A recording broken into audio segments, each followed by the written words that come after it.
साहब लेके आइए NIIT लिमिटेड का चार्ट और दिखाइए कि किस तरीके से शानदार नतीजों के बाद NIIT आपको रिकॉर्ड हाई के आसपास ट्रेड करता हुआ दिख रहा है, बल्कि फ्रेश रिकॉर्ड हाई आपने लगती हुई देखी और ये थी लगभग 216 रुपए की। नतीजे आपके सामने स्क्रीन पर चलते हुए दिखेंगे और स्वागत करेंगे राजेंद्रन साहब का। आप जॉइंट मैनेजिंग डायरेक्टर और को फाउंडर हैं NIIT लिमिटेड के। राजेंद्रन साहब को मैं लगभग पिछले 2-2.5 दशक से जानता हूं, जब CNBC TV 18 दिल्ली में बेस्ड था तो बालाजी एस्टेट में NIIT और CNBC TV 18 का ऑफिस एक ही था और अक्सर हम लोग बाहर चाय पर मिलते थे। राजेंद्रन जी, स्वागत है आपका। बताइए किस तरीके से आपने नतीजे देखे और दोबारा आपसे मिलकर वाकई दिल में बहुत खुशी हुई। And thank you very much and nice to meet you again.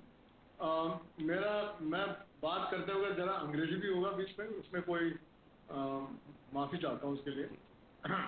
तो इस बार का नतीजा नंबर्स तो आपने देख लिया है। तो बेसिकली हमारा ये जो गया हुआ क्वार्टर है, तिमाही में रेवेन्यू जो इनकम, कंपनी का इनकम 275.5 करोड़ है। उसका 30% वो बढ़ा है लास्ट ईयर, मतलब गए हुए साल में फोर्थ क्वार्टर और ये कंपेयर करने से। अब वो एक बात है, तो दैट इज वेरी गुड। ऊपर से जो एबिटा मार्जिन है क्वार्टर 4 का, वो 25% से बढ़ा है quarter year on year. So this is sorry, EBITDA margin 25% है।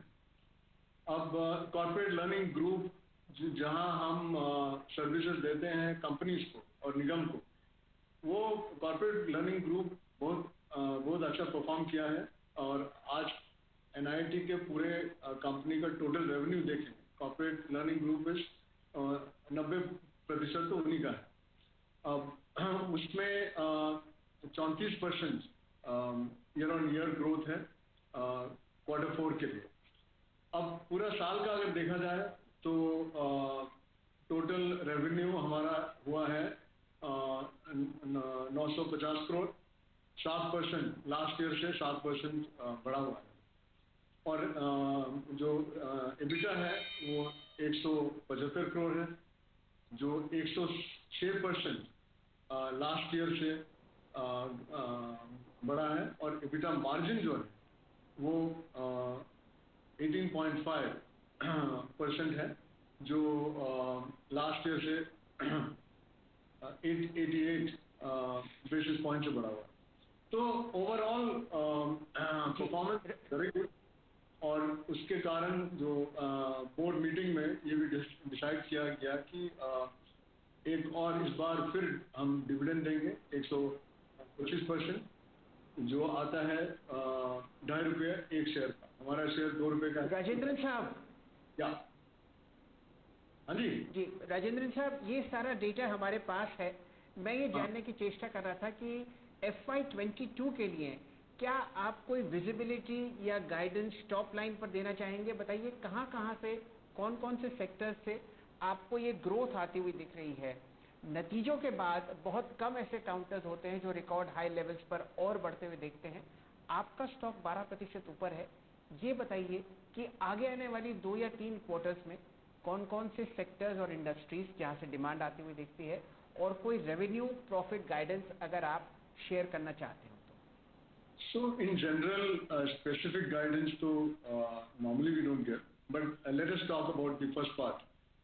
जो आपने बिजनेस बोला, तो हमारा business, large amount of business जो है वो US में है। इसलिए जो आप देख रहे हैं क्वार्टर 4 का नतीजा, वो भी इसलिए है कि US के बिजनेसेस ओपन अप कर रहे हैं और जिनके साथ हमारा लार्ज कॉन्ट्रैक्ट्स हैं, वो सब कॉन्ट्रैक्ट्स पहले जैसे ही आगे बढ़ रही है। जो इसमें हेल्थ सेक्टर में है, टेक्नोलॉजी सेक्टर में है, वो सब आगे बढ़ रहा है। तो मैं ये कह सकता हूँ कि अभी तक ट्रेंड्स अच्छे हैं। हमारा जो ऑर्डर बुक है $250 मिलियन के आसपास है। तो जो एग्जीक्यूट कर रहे हैं, कोई ऑर्डर कैंसिल नहीं हुआ। जो कस्टमर्स हमारे साथ हैं, उन्होंने ऑर्डर रिन्यू किए हैं, तो उनका ऑर्डर का टाइम खत्म हो गया है, तो उन्होंने नया ऑर्डर दिया है। So overall trend is very good from the US and Europe market, और वही डिसाइड करती है हमारे फ्यूचर इसमें कॉर्पोरेट लर्निंग ग्रुप में।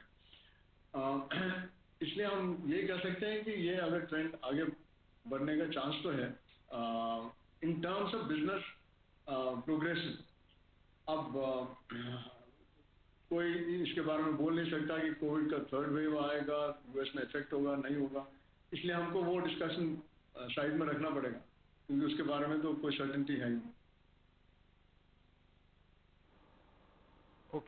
ओके सर, मैं एक चीज़ पूछना चाहूँगा, एक खास अगर आप देखें सेगमेंट आपका, जिसमें अगर आप देखें अभी तक रेवेन्यू कंट्रीब्यूशन काफ़ी कम है, डिजिटल, एग्जैक्टली इस क्वार्टर में उसका रेवेन्यू में कंट्रीब्यूशन कितना रहा, और साथ ही साथ इसमें कितनी ग्रोथ देखते हैं आप आने वाले 2 से 3 क्वार्टर्स में? सो हमारा जो सेक्टर है, digital is not A sector. Digital जैसे सपोज हेल्थ केयर है, ऑयल एंड गैस, टेक्नोलॉजी है, digital is a horizontal thing for us. जो पहले काफ़ी कंपनियों में हम स्टैंड अप ट्रेनिंग करते थे, हमारे ट्रेनर्स जाते थे, पढ़ाते थे, काफ़ी कंपनियों में वो सब कंप्लीटली ऑनलाइन मूव हो चुका था। काफ़ी तो मूव हो चुका था पैंडेमिक से पहले ही।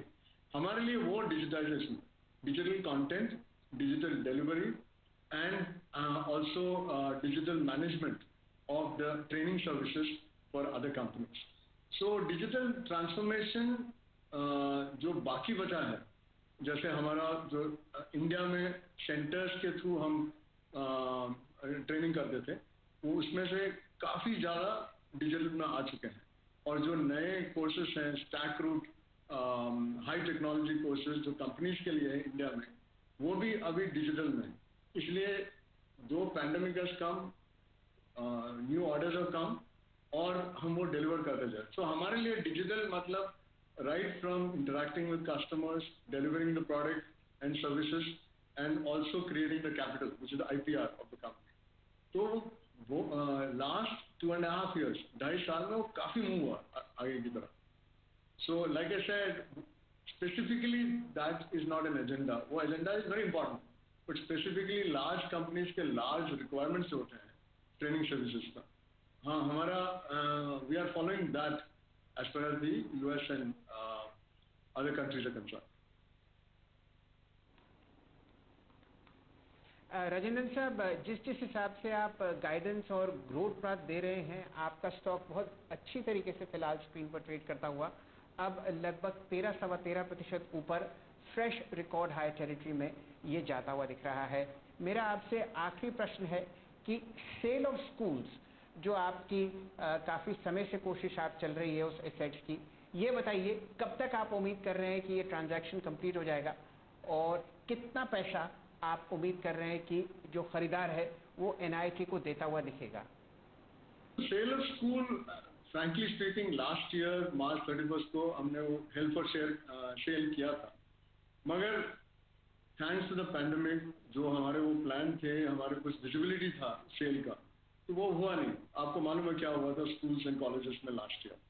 इसलिए we are continuing to hold it on for sale, and frankly speaking उसका कितना वैल्यू होगा, कितना टाइम फ्रेम में कर सकते हैं, वो इट्स नॉट पॉसिबल टू जज राइट नाउ। मैं इतना ही कह सकता हूँ कि अब इस साल में तो हो जाना चाहिए, that much I think is fairly clear.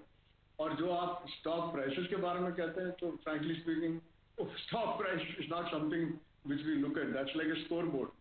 वो हमको तो अपना काम करना है, and we have to deliver best results as possible.